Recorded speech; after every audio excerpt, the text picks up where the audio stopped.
My name is Vince McIntyre. I'm a farmer and do woodworking, a jack of all trades. When you're on the land and you're farming, your life is full.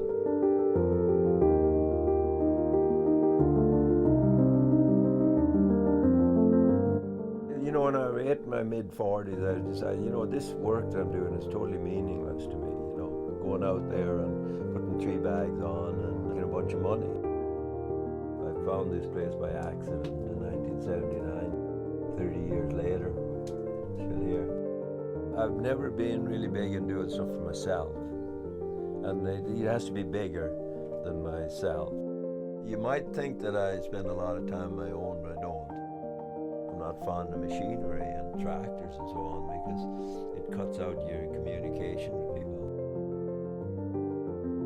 That's the way I find the good in humans, the people I work with. I find out who they are and what they're made of.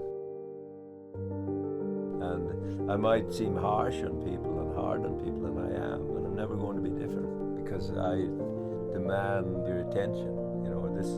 This isn't something that you might play at, because I don't play at it.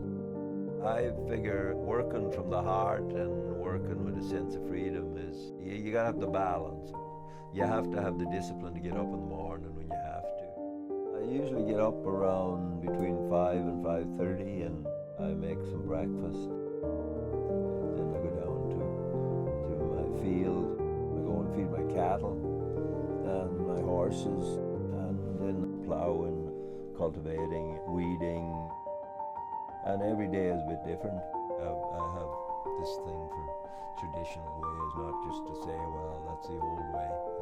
To me, that's often the good way.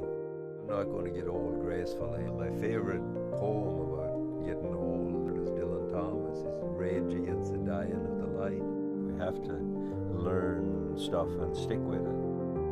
It will define our lives.